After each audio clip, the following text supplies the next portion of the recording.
fait plus de 3 ans que j'essaie de rentrer au pays, ramener mon entreprise ici. J'ai rencontré pas mal de difficultés dans la nature de mon travail, qui est de conseiller les entrepreneurs à investir en Afrique de l'Ouest. J'ai rencontré un tas d'entrepreneurs qui subissent les mêmes difficultés. Et quand on dit des entrepreneurs de la diaspora, moi je parle de la diaspora large. Il y a les Afro-Américains, il y a les Afro-Caribéens, il y a les Afro-Européens, il y a les Afro-Asiatiques.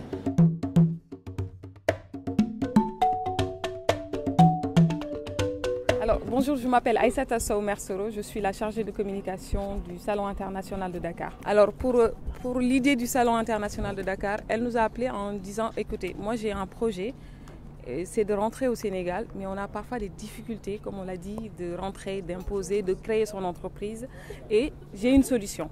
Parce qu'elle vient avec des solutions, donc c'est ça qui est génial avec elle. Je ne vais pas parler, elle est là à côté. Donc elle a eu cette solution de créer ce salon international de Dakar, entreprendre avec la diaspora.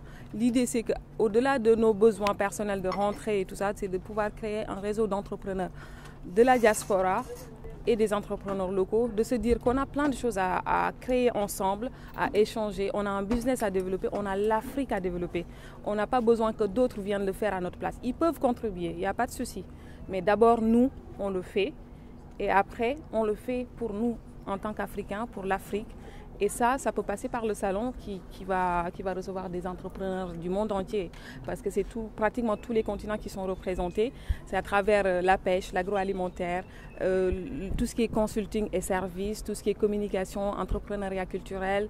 On a de la mode, de la beauté. On a vraiment tous les secteurs qui tournent autour de l'entrepreneuriat, qui font développer un pays, qui seront représentés à ce salon-là. Je suis Marguerite Correa, je suis consultante en business. J'habite au Connecticut, aux États-Unis, où j'ai mon agence de consulting depuis 2017. Je suis la fondatrice du Salon international de Dakar, qui vient vraiment d'un besoin personnel, c'est-à-dire rentrer et investir au pays. Voilà, c'est pourquoi j'ai créé le Salon international de Dakar et j'ai appelé 2 structures partenaires et d'autres personnes, Yidi Events et Fafa Magazine, pour qu'ils viennent m'accompagner et co-organiser cette première édition, ici même à Dakar au Sénégal, d'où je suis originaire. La particularité de cette première édition, c'est qu'on ratisse vraiment l'argent. Quand on dit entreprendre avec la diaspora, c'est la diaspora africaine dans son ensemble. On pense aux Afro-Caribéens, on pense aux Afro-Américains, Afro-Européens, Afro-Asiates. C'est vrai qu'on n'a pas pu toucher pour notre première édition toutes ces communautés-là, mais on a commencé avec notre base qui est le Sénégal et les Afro-descendants directs. C'est les premières et deuxième générations d'immigrés.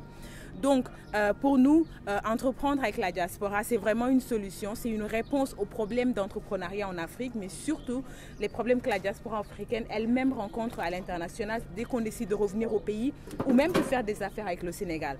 Parce que, pas que le Sénégal, tout le monde fait des affaires directement ou indirectement avec l'Afrique.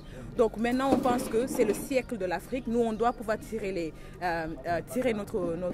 notre épingle du jeu. Absolument, il faut être, je pense que c'est ça, quand on est un business. Moi, je suis un business développeur de base. J'ai des entreprises à s'implanter au Sénégal, au Togo et au Ghana. Et quand j'ai une entreprise à se développer, il faut connaître les contraintes de l'environnement. Absolument. On ne peut pas créer un business qui va durer dans le temps si on ne connaît pas les contraintes de l'environnement, si on n'arrive pas à déjouer ces contraintes-là et à trouver des solutions innovantes. Donc, c'est pour ça que je dis entreprendre avec la diaspora. Je me suis positionnée du point de vue de quelqu'un dans la diaspora qui veut rentrer au Sénégal. De quoi ai-je besoin? J'ai besoin de comprendre l'institution, j'ai besoin de comprendre, de voir ce que les autres entrepreneurs font. Donc du coup, on a fait appel à la DER parce qu'ils doivent venir nous expliquer quelles sont les solutions institutionnelles ou de financement disponibles. Ils seront là. La PIC sera là.